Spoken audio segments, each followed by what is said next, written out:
Uy ka na, be? Oo, be, sige na, alis na ako. O yan, ang pangalan na kasama mo kanina? Pangalan?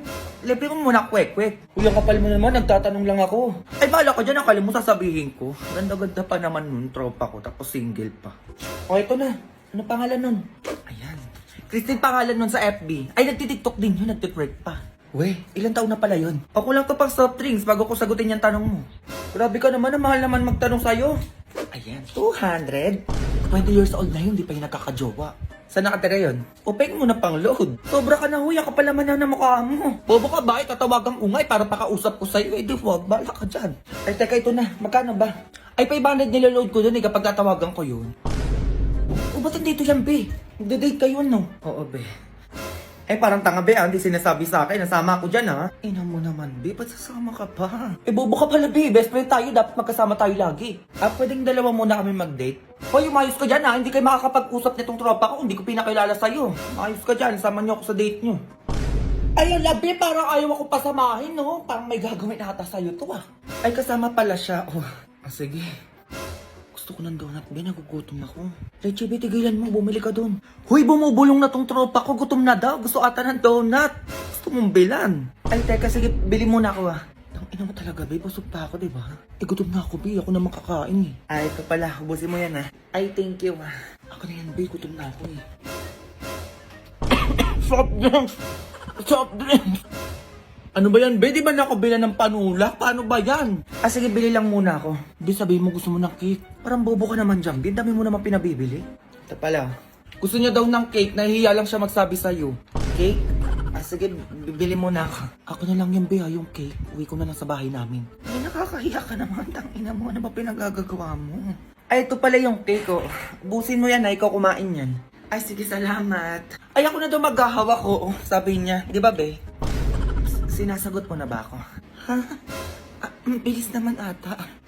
Oo daw, sinasagot ka na niya. Diyos ko, kaibigan ko pa. Di ba, be? Sinasagot mo na siya. Oo daw? Yes! Ina mo ba, ikaw na lang jowain. Total, ikaw naman yung sumagot, di ba? Eh, JB, dami mong arte. Okay lang yan. Tignan mo, nabubusog ako. Be, nagugutom na naman ako.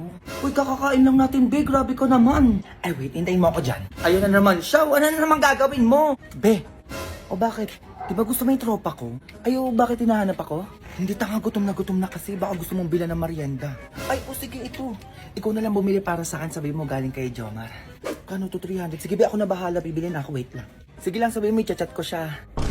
Sino na naman kinausap nun? Be, tara kain. Ay, parang tanga, kanina na naman galing yan. Baka mamaya may mag-chat na naman sa akin sa Facebook. Ano ba naman yan, be? Bobo mo naman. Sayang yung ganda mo kung di mo gagamitin. Nak! Ma, may papakilala ko sa'yo. Sino na naman yan, ma? Basta anak to ng mayor. Mayaman to, umayos ka dyan, ha? Ano ba naman yan? Baka mamaya matanda na naman yan, ha? Hindi matanda yun. Bata pa yun, magugustuhan mo yung promise, maganda yun. Pero naman ganyan, eh. Bakit kasi gusto mo mayaman yung mapangasawa ko, ma? Basta manahimik ka na lang dyan. Kamao ka pa sa ako, sinasabi ko sa'yo. Tawagan ko na yan, papuntahin ko na dito, ma. Ano ba naman yan? Ay, hello, oo. Punta ka na, oo. Gusto ko din daw makita ng anak ko. Sige talaga ba? Sige, pag-ayusin ko na siya, ha? Oo.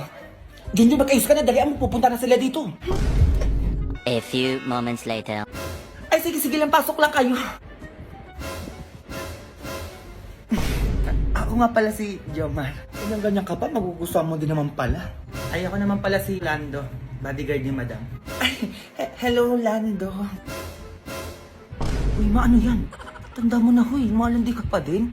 Ay, pakilamero ka. Teka lang, syempre, bago tayo magpirmahan dito, bago mapunta kay Mima yung ibang ari-arian ni Madam. Ikaw, Junjun, papayag ka ba na ikasal dito kay Madam? Oo naman, papayag naman po ako. Oh, paano ba yan? Pumayag yung anak ko. Ako na yung papeles, pipirmahan ko na yan. Oh, ito ho. Isang mansyon, 2 lupa, 10 million, 4 na kotse. Dahil sa amin lahat to. Mayaman na tayo na. Kuminto ka ng dalian mo, baka magbago pa yung isip niya. Ang ganda mo. Ito po. Ay, wala na pala itong bawian na. Once na napirmahan nyo na. Ay, oo naman po. Diyos ko, sino pa bababawi sa ganyan? Diba, Junjun? Ay, oo naman po. Desidido na po akong ikasal. Diba, bay? Ay, teka, Lando. Kailan pala yung kasal? Ay, bukas po agad. Ay, teka lang. Ano palang pangalan mo? Rolando Jr. Ang laki ng boses, ma. Ano yun? Bakit Rolando yung pangalan niya? Eh, bakit hindi mo ba namumukhaan? Oh, ayun yung kalaro mo dati sa basketball, kababata mo, si Rolando. Ay, Junjun. Ay, ma, ayoko na. Bawiin mo yung pinirmahan natin doon, ayoko pang ikasal. Ay, tatamang ka sa akin, bata. Sinasabi ko sa'yo. Kung kailan yung mamatay sa kakaguman ng ganyan? Ayaw mo, tita, bukas sa bukas, magkakaroon kayo agad ng apo. Diba, Junjun? Lo, ma, ayoko na pala. Hindi mo naman kasi agad sinabi. Ayos ka. Ay, ano, sige, kunin niyo na po yung anak ko. Halika na, Junjun, uwi na tayo. Ma, sumama ka na dun. Maka naman eh. Ma, baka magbago isip mo. Hindi na magbabago. Alis na po kami, tita, ha? Ay, sige, ingat kayo, ha? Bukas na bukas, dilipatan ko na yung mansion ko. Go. Working on a Grammy, meanwhile, pussy popping with your man in Miami. Nak, ano naman yan, ma? Girlfriend mo yung anak na mayaman nating kapitbahay? Oo, ma, bakit? Ay, ba't di mo sinabi? Okay ka lang naman sa magulang nun. Di nga, me. Di nga ako gusto nun para sa anak niya. Eh, bakit daw? Ay, sabi nun, magkano daw gusto ko, layuan ko lang daw yung anak niya. Ganon? Binayaran ka?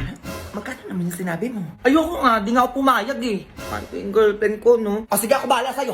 Pupunta tayo sa bahay nila ngayon na. Teka lang muna, ma. Tatabagan ko muna yung girlfriend ko. O, dalian mo. Dali eh. Mukhang yayaman ako dito. Ano sabi mo, ma? Ay, wala. Sabi ko, tawagan mo na yung girlfriend mo. Babe, punta daw kami dyan sa bahay niyo, sabi ni mama. Hala, babe, wag muna. Nandito si mama, baka magalit siya. Ay, wag daw muna, ma. Anong wag? Pupunta tayo sa ayaw at sa gusto nila. Halika na. Ano ba yun? Wag na nga daw muna, sabi. A few moments later. Mami, sino na naman yan? Yung boyfriend ko, si Junjun. Magandang hapon po. At sino naman tong isa? Ang nanay po ni Junjun. O ano ngayon? Bakit nandito yung mga yan? Bumisita lang sila, ma. Gusto ka nila makita. Mare, ang ganda pala ng bahay nyo, no? Tigilan mo ako. Huwag mo akong mamare-mare. Hello po, tita. Isa ka pa manahimik ka. Isa pa wag mo akong matawag-tawag na tita dahil hindi kita ka mag-anak. Mami naman. Ganun pala, umanda ka. Magkano kailangan nyo? Hiwalayin nyo lang yung anak ko. Ay, ganun po ba? Magkano daw, nak? Presyuhan mo na yan. Ayoko, ma. 1 million. 1 million? 1 million daw, nak. Tita. 2 million. 2 million. 2 million? Diyos ko, parang ang baba naman ata, di ba, Junjun? Tita, ayoko po. Manahimik ka, Junjun. Sinasabi ko sa'yo. Hayaan mo siya. Yayaman tayo dito. 3 million. Manahimik lang kayo. Ay, mababa pa din po. Di ba, nak? Mami, 4 million. Ay, ano yan? Akala ko ba mayaman kayo? Eh, bakit pa 1M lang yung nadadagdag? 10 million? Baka hindi pa rin yan sapat. Baka hindi nyo pa rin hiwalayin yung anak ko. Ay, naku, Mari, hindi kaya ng 10 million yan. Tignan mo yung dalawa, mahal nila isa't isa. Alam mo kung paano mo mapaghihiwalay yan. Taasan mo pa. Eh, magkano yung gusto nyo, ha? Nang malayuan nyo na kami ng anak ko. Ay, feeling ko 20 million, di ba, Junjun? Diyos ko, pag 20 million mo yan, Mare, for sure, hiwalay yan dalawang mga anak natin. Fine, 20 million. Basic. Ay, mukhang masaya ka pa. Ay, Mare, malungkot nga ako eh. Kasi makiiwalay na yung mga anak natin. Mami, please. Tita naman, ayoko hiwalayin yung anak mo. Junjun, manahimik ka dyan. Nagigigil ako sa'yo. Baka bawiin pa yung 20 million. O, ito, check eh. 20 million to. Pwede na kayo umalis. Ito na, Junjun. Tita naman. Working on a Grammy, meanwhile, pussy popping with your man in Miami. Tanga talaga tong batang to. Okay, the seminar meeting report and report. Man, nasa klase ako. Tanga-tanga ka. Yung baon mo na, iwan mo na naman dito. O sige, madalhin mo na lang dito. Ma'am, tumawag lang po kasi yung mama ko. Give me your phone! Right now! Hello! Nanay to ni Junjun? Ay, ma'am, yes po ma'am, nanay po ni Junjun. Okay, kukumpiskan ko to sa cellphone ni Junjun. Ay, ma'am, wag naman po ganun, ma'am. No! Bawal mag-cellphone sa klase ko. Kaya pumunta ka dito para kunin mo yung cellphone ng anak mo. Ma'am, wait. Ganun pala, ma'am. Hintayin mo ako dyan. A few moments later. Hello po, ma'am. Magandang hapon po. Nanay ba yan ni Junjun? Yes po, ma'am. Did you know, mother, yung anak nyo, bagsak sa subject ko, tapos ganyan pa yung gagawin sa klase ko? Bagsak, ma'am? Ma'am, kaya po ako napatawag nung nagkaklase po kayo kasi po yung taong po ni Junjun, naiwan niya po. Eh, bawal nga po mag-cellphone sa school, lalo na kapag klase. Apo, ma'am, sorry po. Ay, ito yung cellphone na anak nyo. Last chance niya na to. Kapag nahuli ko pa nagsa-cellphone yan sa klase ko, baka ipatanggal o ibagsak ko pa siya dito sa school na to. Nagkakaintindihan po ba tayo? Ay, tanggal po agad, ma'am. Sige po. Excuse me. Hello? Ay, paano ba yan, ma'am? Nag-cellphone po kayo. Ay, bakit tumawag lang yung nanay ko? Eh, kala ko ba bawal mag-cellphone sa school na to? Eh, ano gagawin natin ngayon yan, ma'am? At tumawag lang yung nanay ko eh. No, give me your phone. Madam naman. Hello? Nanay to ng teacher na to? Pumunta ka sa bahay namin at kunin mo yung cellphone ng anak mo. Bawal mag-cellphone sa school, nagkakaintindihan? Nanay, kayo naman ipapatawag sa bahay namin. Wait, Junjun! A few moments later. Mas si ma'am nandito na. Madam?